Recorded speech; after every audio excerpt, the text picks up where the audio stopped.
Hi friends, welcome to relax recipes. இன்றைக்கி ஒரு சகர் டு இஃப்தார் விளாக் தான் பார்க்க போகிறோம். எங்கள் வீட்டை பொறுத்த வரைக்கும் சகர் இஃப்தார் எல்லாமே கொஞ்சம் சிம்பிளாக தான் இருக்கும். ஏன்னா நார்மல் டேஸை விட நோன்பு காலத்தில் பார்த்திங்கன்னா உங்களுக்கு வேலைகள் வந்து ஜாஸ்தியாக இருக்கும். நம்ம நோன்புக்கு வந்து சகருக்கு ப்ரிப்பேர் பண்ணுறது, இஃப்தாருக்கு ப்ரிப்பேர் பண்ணுறது, அதோடு சேர்த்து நம்ம நார்மலாக நம்ம வீட்டில் செய்யக்கூடிய வேலைகளையும் நம்ம செஞ்சு தான் ஆகணும். துணி துவைக்கிறது, பாத்திரம் கழுவுறது, துணி அயன் பண்ணுறது, இந்த வேலைகளும் ரெகுலராக நமக்கு இருந்துக்கிட்டே இருக்கும். அதனால் ரொம்ப பிஸியாக தான் போயிட்டுருக்கோம். சகர் இஃப்தாரெல்லாம் கொஞ்சம் சிம்பிளாக தான் பண்ணிக்கிறது. யாராவது வீட்டுக்கு கெஸ்ட்டு வராங்க, இல்லை யாருக்காவது வந்து இஃப்தார் மீல் கொடுக்குறோம் அப்படின்னா மட்டும்தான் கொஞ்சம் எக்ஸ்ட்ரா 2-3 ஐட்டம் வரும். சகர் முடிஞ்ச உடனே பார்த்தீங்கன்னா நான் உடனே பாத்திரம் கழுவி க்ளீனிங் எல்லாம் ஆரம்பிக்கிறது இல்லைங்க.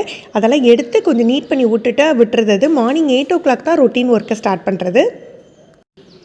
வேலையே வந்து க்ளீன் பண்ணுறதா. ஏன்னா நம்ம நோம்பு டயத்தில் வந்து லேட் நைட் வரைக்கும் நமக்கு கொஞ்சம் ஒர்க்கு இருந்துக்கிட்டு இருக்கோம். அதனால் திங்ஸ் ஒரு சில இது அங்கங்கே இருக்கிற மாதிரி இருக்கும். அதெல்லாம் எடுத்து வச்சுட்டு முதல்ல வந்து டைனிங் டேபிள் ஃபுல்லாக க்ளீன் பண்ணி எடுத்துடலாம். பழங்கள் வந்து இந்த சமயத்தில் கொஞ்சம் ஜாஸ்தியாக தான் வாங்குவோம் இல்லையா. நம்ம அந்த பழங்கள்லாம் பார்த்திங்கன்னா அன்னன்னைக்கு செக் பண்ணி காலையில் அதான் நான் முதல்ல செக் பண்ணுவேங்க. சில பழங்கள் வந்து அன்றைக்கே கனிகிற மாதிரி இருக்கும். அதெல்லாம் முதல்ல எடுத்துகிட்டு அதை அன்றைக்கி உள்ள ஜூஸ்க்கு யூஸ் பண்ணிக்கலாம். மீதி உள்ளதை எடுத்து பேக் பண்ணி வைக்கிறது. புதுசாக நம்ம ஏதாவது பழம் வாங்கி வச்சுருந்தோம், அன்றைக்கி தான் ஃப்ரெஷ்ஷாக வாங்கியிருந்தோன்னா அதெல்லாம் கழுவி தொடச்சி எடுத்து டைனிங் டேபிளில் கொண்டு வச்சிடுறது. இந்த மாதிரி வேலையெல்லாம் முதல்ல பண்ணிவிடுவேன்.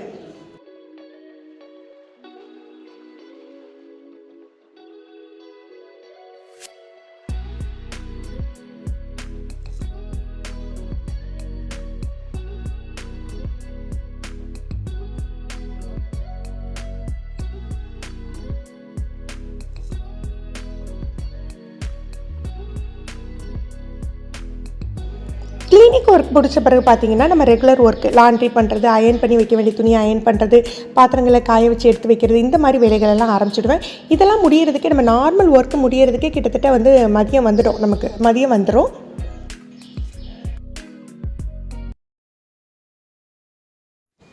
அதே மாதிரி இஃப்தாருக்கு வீட்டை டெக்கரேட் பண்ணுறது அந்த மாதிரியெல்லாம் எதுவுமே பண்ணுறது இல்லைங்க. ஈதுக்குள்ளே தான் கொஞ்சம் இது பண்ணி வைப்போம். மற்றபடி டெய்லி க்ளீன் பண்ணி சாம்பிராணி போட்டு வைக்கிறது மட்டும்தான். சாம்பிராணியோ பத்தியோ ஏற்றி வைக்கிறது தான். இந்த கேண்டில் பொருத்தி வைக்கிறது, இந்த பூவெல்லாம் கட் பண்ணி அலங்காரப்படுத்துறது, அதெல்லாம் ரெகுலராக எதுவுமே பண்ணுறது இல்லைங்க. நாள் ஏதாவது பவுல் செட்டு, பீங்கா செட்டு இந்த மாதிரி ஏதாவது யூஸ் பண்ணியிருந்தால் அதை மட்டும் நல்லா கழுவி ட்ரை பண்ணி அந்த இடத்துல கிராக்கரி நீட்லையோ செல்ஃப்லையோ தூக்கி வச்சிடுறது. இல்லை நம்ம கிச்சனில் குக் பண்ணுற பாத்திரத்தோடு சேர்த்து இதுவுமே கூடிக்கிட்டே போகும். இந்த மாதிரி பொருட்கள் யூஸ் பண்ணால் அதை அன்னைக்கு மறுநாள் காலையிலேயே உடனே ட்ரை பண்ணி உள்ளே தூக்கி வச்சுடுவேன். ப்ரிப்பரேஷன் அப்படின்னு பார்த்தோன்னா நிறைய ப்ரிப்பரேஷன்லாம் பண்ணுறது இல்லைங்க. உண்மையே சொல்ல போனால் நான் வந்து இஞ்சி பூண்டு அரைச்சி வைக்கிறது, ஒரு நாள் விட்டு ஒரு நாளோ இல்லை 2 நாளைக்கு ஒரு நாளோ வடை மாவு அரைச்சி வைக்கிறது, இது மட்டும்தான் ப்ரிப்பரேஷனுங்க. அப்பப்போ தோசை மாவு தேவைக்கு அரைச்சி வச்சுப்பேன். மற்றபடி நிறைய ஃப்ரோசன் ஐட்டம் வந்து யூஸ் பண்ணுறதில்ல. சில சமயம் டிப்ஸுக்கோ வீடியோக்கோ தேவைப்பட்டால் தான் 1-2 ஃப்ரோசன் ஐட்டமே தயார் பண்ணுவேன். மற்றபடி ஃப்ரோசன் ஐட்டம்லாம் நான் யூஸ் பண்ணுறதில்ல. வடை இந்த மாதிரி ஐட்டங்கள் தான். ஃப்ரோசன் ஐட்டங்கள் நமக்கு வந்து அந்த மாதிரி கட்லெட் ஏதாவது தேவைப்பட்டால் கூட ஃப்ரெஷ்ஷாக அப்பப்போ பண்ணிக்கிறது தான். ஃப்ரீசரில் வந்து ஸ்டோர் பண்ணி வைக்கிறது இல்லை.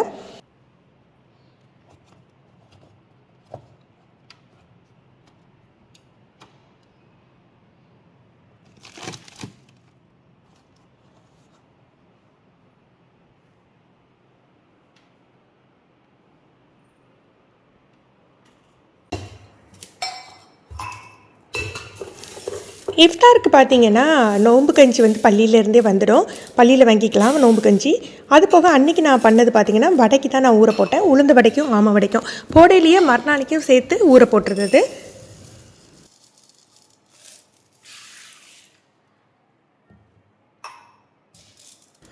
யூஸ்வலாக வந்து எங்கள் வீட்டில் இஃப்தாருக்கு பார்த்திங்கன்னா கஞ்சியோட வடையோ இல்லது சம்சா அந்த மாதிரி ஏதாவது ஒரு ஸ்நாக்ஸ் ஐட்டம்.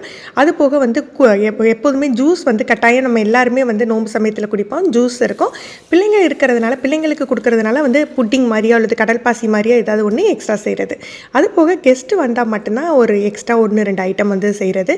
நார்மல் டேஸில் வந்து இந்த அளவுக்கு தான் இஃப்தார் இருக்கும். நான் வந்து ஒரு 3 மணி நேரம் ஊற வச்சுப்பேன். 3 மணி நேரம் ஊற வச்சா தான் எனக்கு கொஞ்சம் கணிசமாக இருக்கிற மாதிரி இருக்கும். இன்றைக்கி புட்டிங் பார்த்திங்கன்னா நான் ரெடிமேட் புட்டிங் தான் செய்ய போகிறேன். இந்த கேரமல் புட்டிங். இதுக்கு 1 கப் பால். இது வந்து ஆக்சுவலி பார்த்திங்கன்னா உங்களுக்கு 600 mlக்கு இந்த பேக்கெட் நான் எடுத்திருக்க பேக்கெட் வந்து 600 ml பாலுக்கு கரெக்டாக இருக்கும். ஆனால் எனக்கு 2 பேருக்கு தான் சர்விங். அதனால் அதில் வந்து கால்வாசி தான் நான் யூஸ் பண்ணுறேன். கொஞ்சமாக இந்த கேரமலைஸ்டு சுகரை வந்து ஒரு பவுலில் போட்டுட்டு நான் 250 ml பால் எடுத்திருக்கேன். 250 பாலுக்கு வந்து ஒரு 2 டேபிள் ஸ்பூன் அளவுக்கு அவங்க கொடுத்துருக்க மிக்ஸை வந்து நம்ம காய்ச்சிக்கலாம். பால் நல்லா சூடானாக்கில் இதை மிக்ஸ் பண்ணி விட்டுட்டு ஒரு 2 நிமிஷம் கொதிக்க வச்சா போதும். இது கொஞ்சம் ஆறுனாக்கில் நம்ம ஆல்ரெடி கேரமலைஸ் பண்ண சுகர் போட்டு வச்சுருக்கோம் இல்லையா, அந்த பவுலில் இதை ஊற்றிக்கலாம்.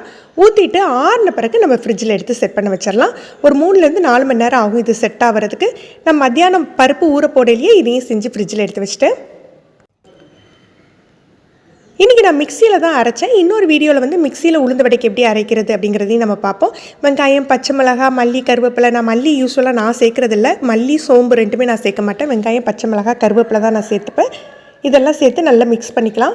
உளுந்து வடையாக இருந்தால் நம்ம பொரிக்கையில் தான் உப்பு சேர்த்துக்கணும். இல்லது வந்து வெங்காயத்தோடு நம்ம உப்பு சேர்க்கையில் கொஞ்சம் நீர் விட்டுரும்.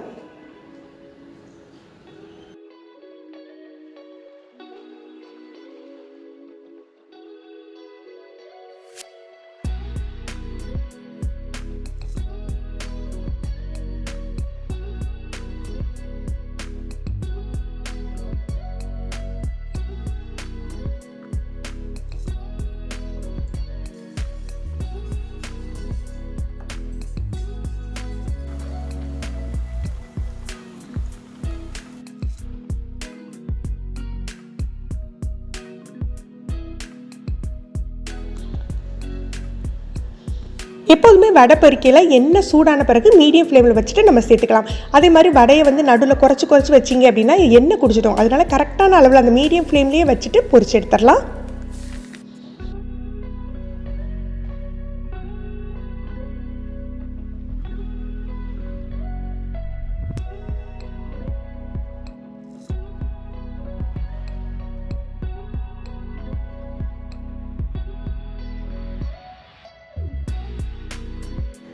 புட்டிங்கும் சூப்பராக செட் ஆகி வந்துட்டு இதான் இன்னைக்குள்ள இஃப்தார்.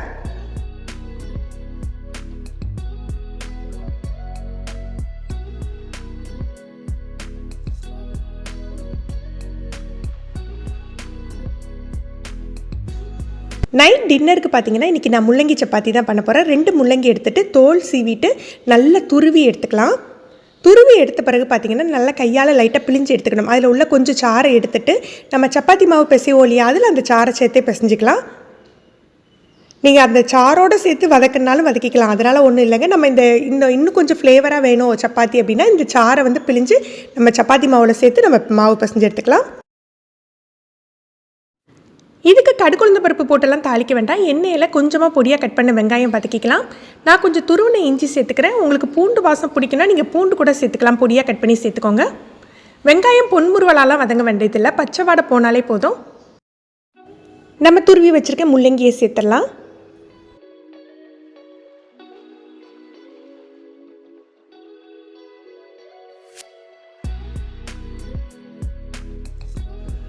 இதில் உப்பு, மஞ்சப்பொடி, காரத்துக்கு தேவையான அளவுக்கு மிளகாய்த்தூள் சேர்த்துக்கப்புறம் நீங்கள் விருப்பப்பட்டீங்கன்னா பொடியாக கட் பண்ண மல்லி, பச்சை மிளகாய் சேர்த்துக்கலாம், சாட் மசாலா சேர்த்துக்கலாம்னா அதெல்லாம் எதுவுமே சேர்க்கலைங்க. இதை ஒரு 2 நிமிஷம் வதக்கி விட்டாலே போதும். இல்லை ஒரு குறைஞ்ச தீயில் ஒரு 5 நிமிஷம் மூடி போட்டு வச்சுருங்க. முள்ளங்கியில் உள்ள தண்ணியிலேயே அது நல்லா வெந்துடும்.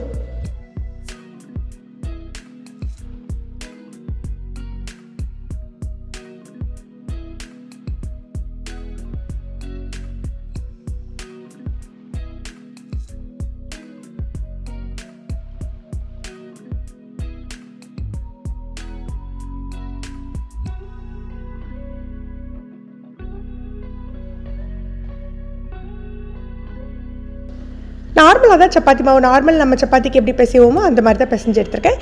இது நல்லா லைட்டாக பரத்திட்டு நடுவில் நமக்கு தேவையான அளவுக்கு ஸ்டஃபிங் வச்சுட்டு நம்ம பரத்தி எடுத்துக்கலாம்.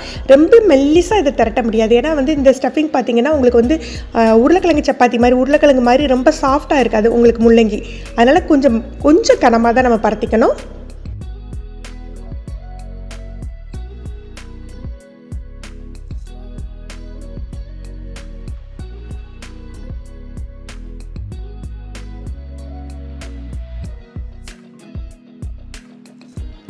இதுக்கு தொட்டுக்கிறதுக்கு நமக்கு ஸ்பெஷலாக தேவையில்லை. ஏன்னா இது எல்லாமே காரம் எல்லாமே அதிலே இருக்கும். நம்ம ஜஸ்ட்டு வந்து அந்த மின்ட் ரைத்தா பண்ணிக்கலாம். நான் இன்றைக்கி அதுதான் பண்ணினேன். இன்றைக்கி தயிரில் ஒரு பச்சை மிளகாய், கொஞ்சம் மல்லி, புதினா சேர்த்து அடித்து வச்சுருந்தேன். இந்த மாதிரி பண்ணலாம். இல்லது மசாலா தயிர் மாதிரி பண்ணலாம். உங்களுக்கு ஸ்வீட் பிடிக்குன்னா பைனாப்பிள் ரைத்தா இந்த மாதிரி பண்ணிக்கலாம். இதான் இன்றைக்கி எங்களோட டின்னர். நார்மல் டேஸில் எங்கள் சகர் இஃப்தார் எல்லாமே இந்த மாதிரி சிம்பிளாக தான் இருக்கும்.